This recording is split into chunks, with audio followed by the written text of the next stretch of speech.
Xin chào mọi người, đây là chồng mình đang hái nấm mối ở trong rừng.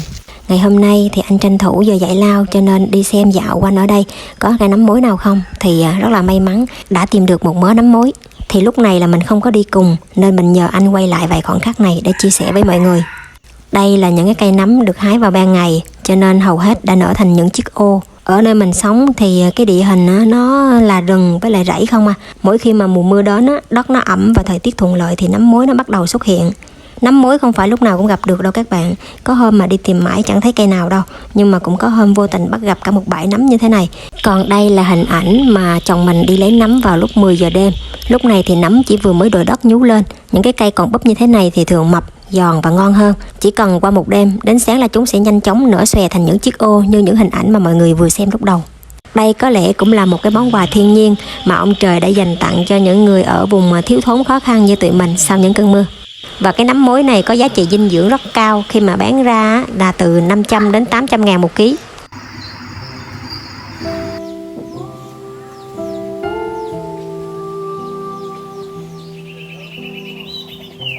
Các bạn có tin đây là lần đầu tiên con sóc này nó tiếp xúc với mình không?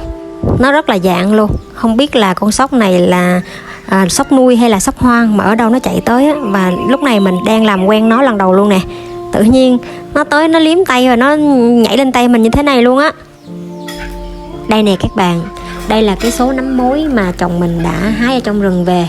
Sở dĩ các bạn thấy nó ít là vì mình đem cho một mớ rồi các bạn. Do để trong tủ lạnh cho nên cái màu nó hơi bị bầm nâu một xíu nè. Chứ mà nếu mà đem ra chế biến liền thì cái màu nó sẽ trắng tươi hơn.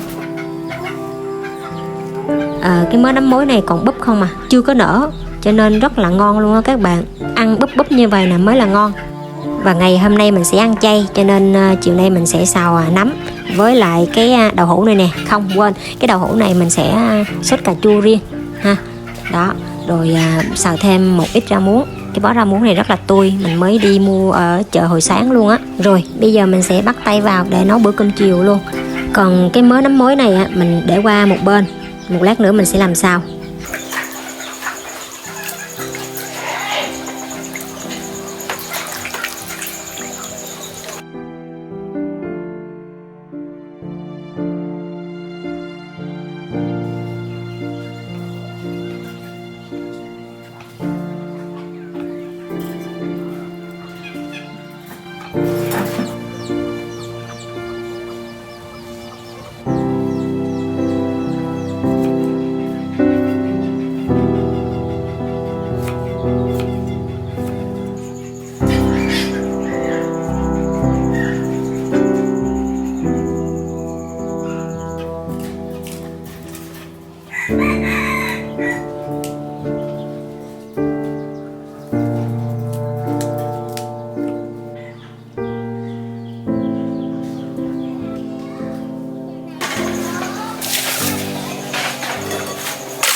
Từ nãy giờ mình đã chuẩn bị xong cái công việc lặt vặt, còn cái khâu cuối cùng là làm sạch nấm nữa là xong.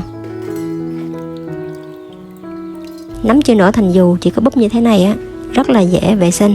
Chỉ cần cạo cái lớp đất ở bên ngoài thì có thể đem vào ăn được rồi. Còn đối với những cái ô mà nở thành dù thì mình phải lật ngược cái ô dù lại, làm sạch cái phần kẽ đất trong cái phần ô dù nữa, thì cái lúc đó nó mới mệt và cực kỳ tốn công luôn các bạn.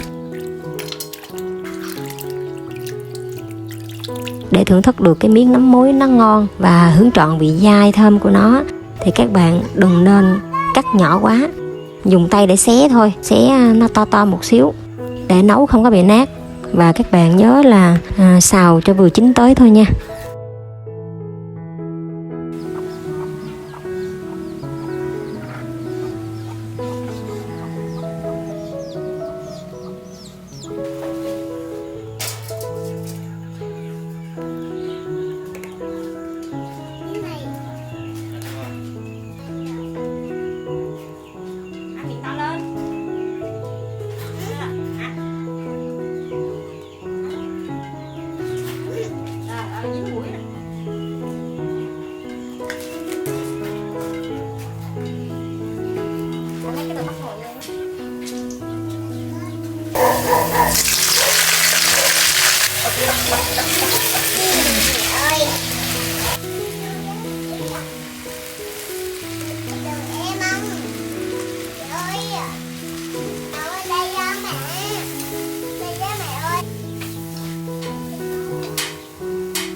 Em đi ra tứ kìa.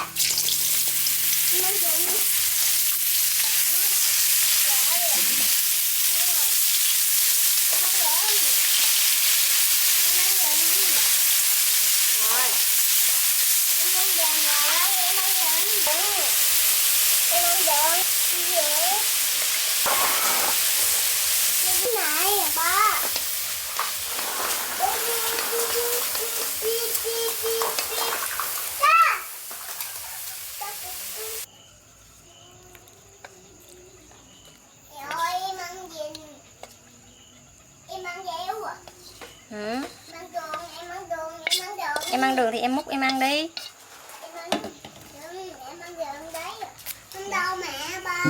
Vậy là bữa cơm tối nay mình cũng đã nấu xong rồi. Mời mọi người cùng ngồi xuống ăn bữa cơm với gia đình mình nha. Chỉ là một bữa cơm được nấu từ những gì thiên nhiên ban tặng. Một người thì tranh thủ giờ nghỉ đi tìm nấm, còn một người thì ở nhà chuẩn bị bữa cơm. Đến cuối ngày lại được quay quần bên nhau, cùng ngồi xuống thưởng thức những món ăn giản dị. Có lẽ hạnh phúc cũng bắt đầu từ những điều bình dị như thế.